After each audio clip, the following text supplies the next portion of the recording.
Hello everyone, good afternoon. আমি এতক্ষণ শুয়েছিলাম বিছানায়। হ্যাঁ, একটা অদ্ভুত ভিডিও করছি, বাট ভীষণ সুন্দর। মানে একটা আলাদা একটা অন্যরকম অনুভূতি। তো হুট করে জানলার দিয়ে একটা আওয়াজ হলো, তাকিয়ে দেখলাম একটা পাখি ধড়াস করে এসে রুমের কর্নারে পড়েছে। এবার ভালো করে দেখলাম গিয়ে যে তৎক্ষণাৎ তো আর ভিডিও করা পসিবল না। তৎক্ষণাৎ গিয়ে দেখলাম পাখিটা একটা ঘুঘু পাখি, আর খুবই ছোট্ট একটা বাচ্চা, ইনোসেন্ট ছোট্ট একটা বাচ্চা। তো বাচ্চাটা আমি ভাবলাম যে তুলে ওকে জানলা দিয়ে উড়িয়ে দিই, কিন্তু না, আমি পারলাম না। যথারীতি ওর ভয় পাওয়াটাই স্বাভাবিক। ও আমাকে দেখে ভয় পেয়ে ও আর কি জায়গা চেঞ্জ করে ফেলেছে, উড়ে সোফার এখন কর্নারে গিয়ে বসে আছে বাবু। এবার আমি কিছু করতে যাবো না, কারণ ওকে দেখেই মনে হচ্ছে ও কোনো কিছুর হাত থেকে বেঁচে এসেছে এখানে রক্ষা পাওয়ার জন্য, আশ্রয় নেওয়ার জন্য। তাই ওকে কোনো রকম আমি ডিস্টার্ব করবো না এখন। বুঝতে পারছি না কী করা উচিত আমার। যদিও একা একাই ওখান থেকে বেরিয়ে যায় তাহলে তো ভালো, নয়তো কিছু একটা মানে করতে হবে। বুঝতে পারছি না কী করবো। তো এই হচ্ছে ব্যাপার।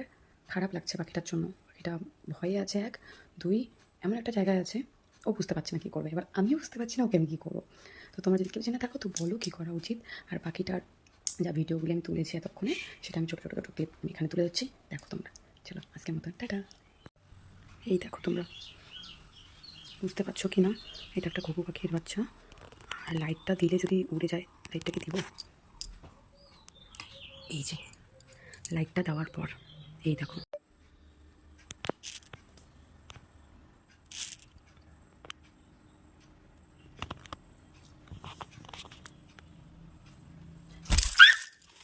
ওখান থেকে উড়ে উড়ে ওখানটায় গিয়ে বসছে।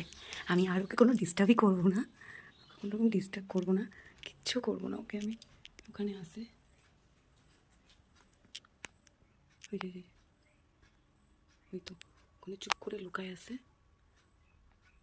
আর ওকে কোনো রকম